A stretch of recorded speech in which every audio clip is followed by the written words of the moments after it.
Who are you? Patricio Rodriguez. I go by El Coyote when I'm fighting. Born here, Santa Fe.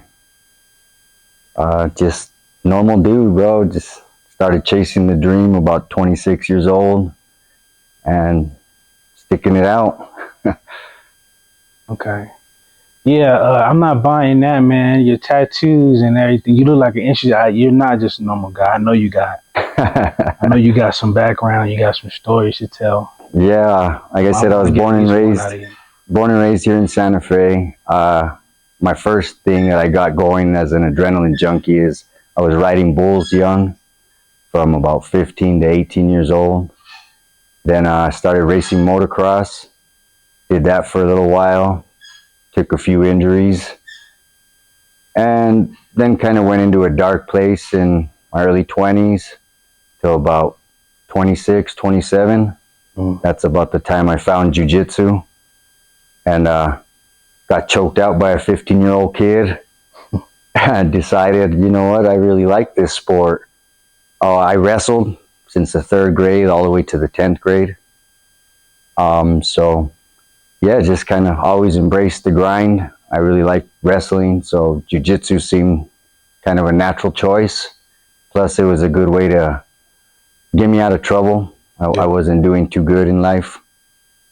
So, martial arts saved me. Yeah. So when you say you've been into a dark stage, what does that mean? Just, running the streets, doing a lot of real stupid things, breaking the law in GTA and, ending up in and out of jail. Once a month, I got to the point where they knew my name. They knew me by first and last name in jail. Yeah. It got real bad where one time I got released and I was back 8 hours later. So, like I said, when I went to jiu-jitsu, it was on a fluke. I was doing side work on cars, and our old academy we used to train at, I actually have a tattoo of the old place. I seen them training. I was full of grease one day and I saw them training through the window and they were throwing each other around in pajamas. And I was like, well, that looks kind of cool. Yeah. So I went in and introduced and got a trial class and it just took off from there. I mean, by getting choked out by that young kid, it was like, wow, this is a really cool art, and that opened my eyes to MMA, and slowly I got into Muay Thai, kickboxing, and just progressed from there. Now I'm 42 years old and still trying. All right. So, you do fair time or county time? County time. Yeah, and I honestly think that's worst time. It is. Because you don't have all the freedoms you do, federal time. You're there longer, yes, but county time you're stuck in, a little cell and with a population, and half the time it's just a bunch of idiots, And worse criminals. Yeah, it's horrible. Yeah, I did fair time. Yeah. And I just got out like 2 years ago. Yeah. I feel you. Yeah. So, but it was fed, so it's way different from county, Yeah. Feds, I mean, you in there with, you'll be in there with a business owner or like a Donald Trump instead of a gang member or something. So exactly. It's definitely easier time. Exactly. How much time did you serve? Off and on, probably about a good 2 years, 3 years. Mm-hmm. It was a month here, 2 months there, a couple weeks here, a weekend there. It was just, I did that from like 20 to like 30. A good 10 years just back and forth, in and out. Even though my firstborn son, I had him when I was 23. And I got off all the hard stuff because, to elaborate, like in the dark place, I was a crackhead, I was an alcoholic, I did heroin, did meth. I didn't shoot nothing up, but I still smoked it, still tried it. Technically, you shot up. Yeah. Did all these bad things, and I wanted to be able to give my kids a better life. and I never had much of an education. So I was always good at fighting. Yeah. Regardless if it was, in here or in the street, wherever it was, I was good at it. So my whole goal with fighting was not to push my name, not to become famous, not to win no belts or championships or anything of that nature. It was to open the doors and give the opportunities to my sons, to my daughter, to give them the choices that I didn't have. Right. So my goal, and I've accomplished that. So now it's just, I just want to see if I can still do it at my age. It's really what it is. Okay. So going back to what you said, what made you get into drugs? So Just the way I grew up, didn't have a whole lot of guidance. My dad was a heavy drinker, and he was the type of parent that just put a roof over your head, and there was food in the fridge, and that's about as far as it went. It wasn't hey, you should go to school, or you should pursue this or pursue that, or have good life choices. I dropped out of school so that I can take over his mortgage because he wasn't doing too great himself at the time. And that's the property and home that I own now. So, sometimes you just got to pull yourself out of the pit. Right. No one's going to save us, and you should never count on no one to save you. So wear your own cape, be your own superhero. Right. Okay. So I'm gonna give you a 3 question in one, right? How would you motivate somebody, let's say like before, during, and after doing drugs, right? That's like a big issue. It's a huge issue. Exactly. You know what I'm saying? So 3 questions in one. You got, how would you stop a kid from getting into it? Let's say they already into it, and how would you help them during they're doing it? And then let's say they're done, rehab or whatever, but they might feel like they're about to relapse. How would you help them after? Well, to answer the first part of the question is just try and guide them the right way. You know what I mean? Before they even get a chance to be in that world or have it introduced to them, introduce them to something else that, takes their heart, takes their passion. So that kind of doesn't come around, or it won't be an issue when it does come around because they have something they're focused on.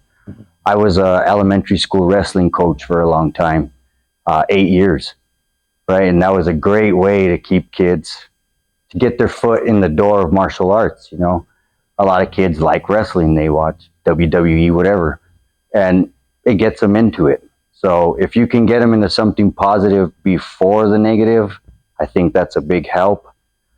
Give them something to look forward to other than I have nothing, so I'm going to go do drugs. And the second part is they're already on drugs.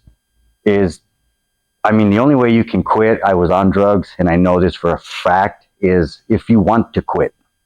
It doesn't matter who you have or who's pushing you or who's telling you to do what. You have to want to quit. You have to want it. But it's nice to have someone there for moral support, or someone that when you feel you're falling back, to know is going to catch you and stand you back up.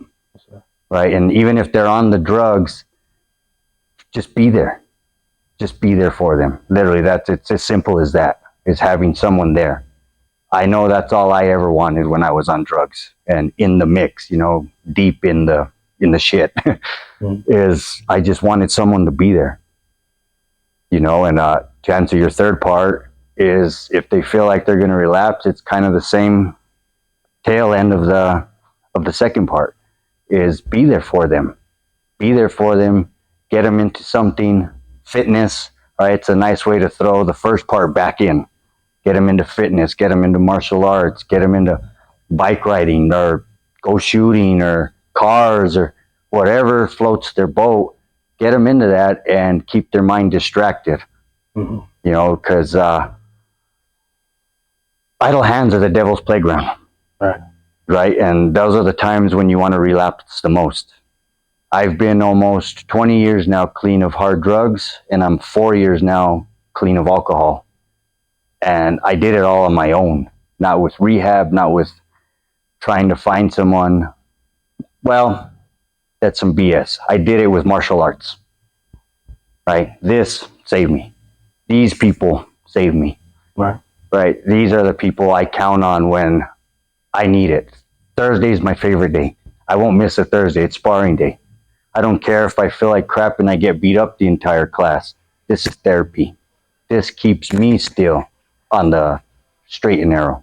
Mm. You know, so you know, like the previous boy said, I'm not very big on religion, but I'm very big on martial arts, and it can save you. It saved me, and I've passed it on to many of these younger fighters as well. I've passed it on. I love giving my knowledge to them, and just make them the best fighters they can be and the best people they can be. Beautiful, bro. Nice. 3. Yes, sir. All right. What do you feel like your life purpose is? Going through all this. Just to lead by example, I believe. What does that mean to you? Just, you know, do things and show people that it's possible when they believe that it can't be done. Right? My biggest thing, like even when I was a wrestling coach, was if I can do it as an old man, you all can do it with your fresh, brand new bodies.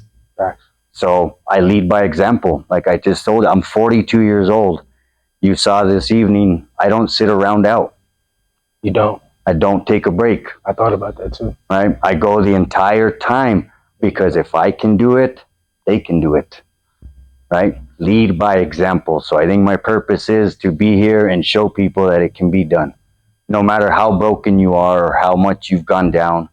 I've had 8 major surgeries, blown ACLs, blown shoulder, blown bicep, plates in my foot, broken nose, broken jaw, you know, cauliflower ears, degenerating discs in my neck, and I'm still here. So if I can do it, y'all can do it. I like that. Cool. When you hear not all fighters are in the ring, what is that? How does that speak to you? There's not all fighters are in the ring. I mean, there's fighters everywhere. We see them every single day. I mean, the homeless people on the street fighting every day for a meal or to get their next fix, right? But they're fighting for it. Right. You know, doctors fighting to save people's lives, people fighting for their lives. You know, every single day we see fighters. The man who gets up every day and goes to work and doesn't do anything special but get up and go to work every day to provide for his family. That's the strongest fighter of them all. The mom who does the same. You know, fighters are everywhere, every day. The word fighter doesn't, you know, necessarily mean that they're in the cage or the ring. They're everywhere. Every single day we see them. Mm-hmm. It's just, you got to know what you're looking for or looking at. So, yeah, fighters to me are everywhere, and I try to give praise and credit where it's due. Okay. And who's the strongest fighter you know? Strongest fighter I know was probably my mother. Why so? Just because she went through a lot. She was shot in the head 3 times by her ex-husband, crawled back in the car, stole his car, reported him, you know, lived through that, lived through 5 menace kids. We were all not very good to her, gave her a lot of stress. You know, she fought through major surgeries and, you know, all the way to the very end, you know, and it ended up being a brain aneurysm to get her, but she was a strong woman, and to me, that was the strongest person I know and strongest fighter I ever knew. Okay. Nice, man. I knew, you see, you ain't no ordinary guy, man. Just based on your experiences, man, what's some words of wisdom you'll give to the youngins?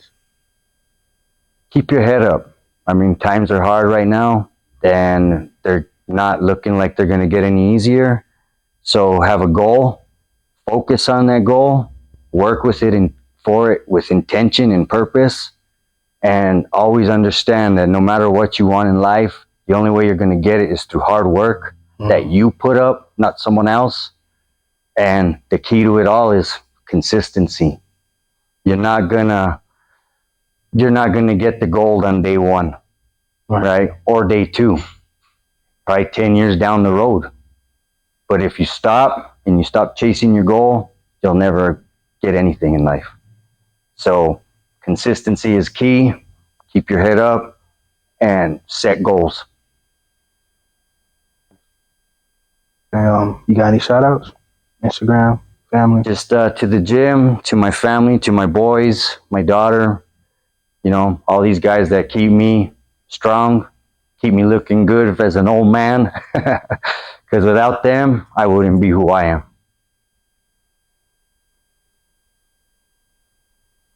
Thank you. Right on, brother.